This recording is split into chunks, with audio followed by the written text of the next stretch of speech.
I am advocate Jaya शेवा।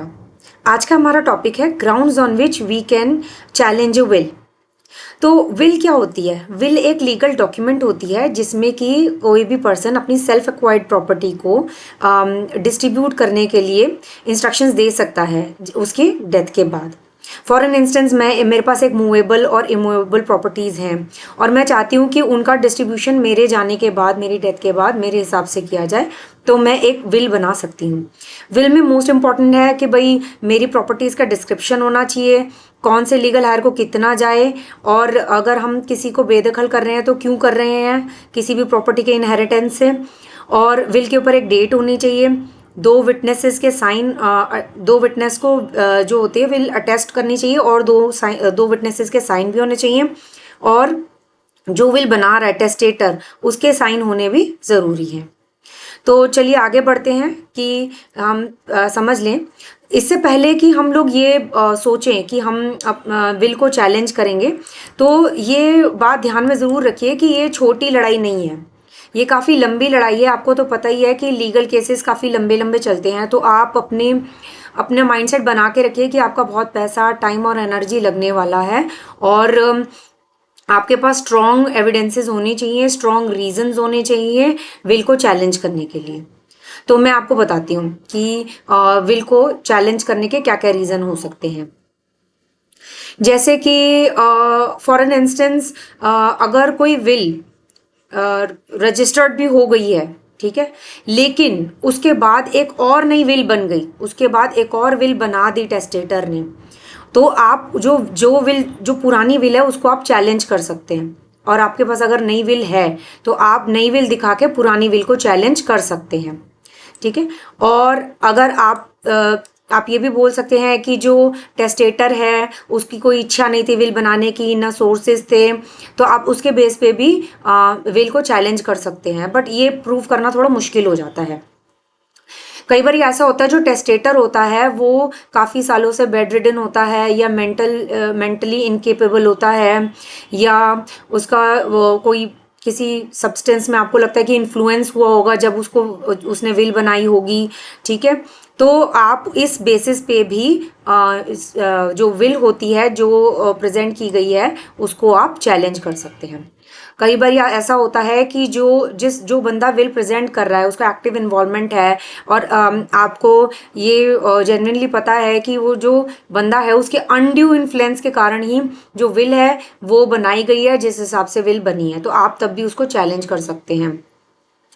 कई बार ऐसा होता है कि जो टेस्टेटर होता है वो इस कैपेसिटी में नहीं होता कि वो समझ सके कि विल में लिखा क्या है, और अप्रूव कर सके कि भाई ये लिखिए या ये नहीं लिखिए, कि ये मैं ये चाहता हूँ या नहीं चाहता हूँ। तो उस वो भी अगर आप प्रूव कर दें कि भाई जब ये विल बनाई गई थी टेस्टेटर इस कैपेसिटी में नहीं था, मतलब ये रीड करने के, क्रॉस चेक करने के या कन्फर्मेशन देने के, तो वो भी आप विल को चैलेंज कर सकते हैं। कई बार ऐसा होता है कि विल पे आपको पता होता है कि, या ऐसा प्रूव किया जा सकता है कि जो विल है उस पे जाली दस्तखत किए गए हैं या जाली विल बनाई गई है।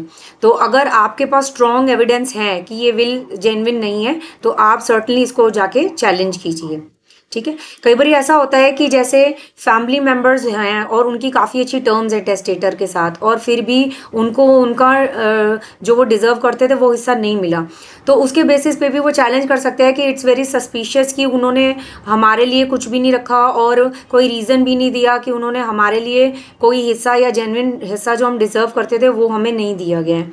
तो उस बेसिस पे भी विल को चैलेंज किया जा सकता है। और जैसे कि मैंने आपको पहले बताया कि अगर उस जो विल प्रेजेंट की गई है उसके बाद एक नई विल बनाई गई थी और वो विल की कॉपी आपके पास है, या वो विल आपको पता है कि इट वॉज रजिस्टर्ड और you know where the will is, then you can certainly go head and challenge that will. Okay, so will का क्या होता है कि विल एक्चुअल में एग्जीक्यूट ही जो टेस्टेटर होता है उसकी डेथ के बाद करने के प्रोबेबिलिटी होती है, और जब तक टेस्टेटर होता है उसके पास कैपेसिटी होती है कि वो पुरानी विल को छोड़ के एक नई विल बना ले। तो विल को चैलेंज करने की जो पॉसिबिलिटी होती है वो टेस्टेटर की डेथ के बाद ही होती है।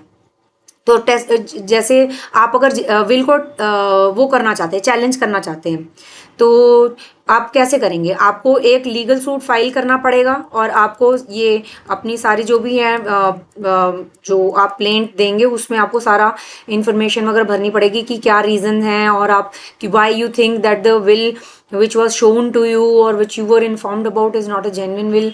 देन उसमें कोर्ट फीस वगैरह पे की जाती है, फॉर्मेलिटीज़ की जाती हैं, तो आप वो पूरी करके तो आप वो केस फाइल कर सकते हैं। तो अब हम ये कैसे जाने कि भाई क्या हमारे पास कैपेसिटी है, क्या हम एलिजिबल हैं विल चैलेंज करने के? तो कौन कौन एलिजिबल होता है विल चैलेंज करने के लिए?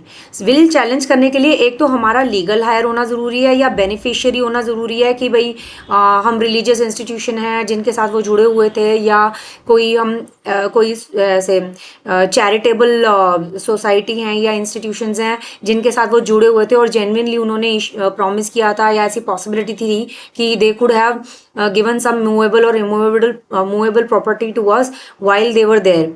तो इस बेसिस पे भी चैलेंज किया जा सकता है।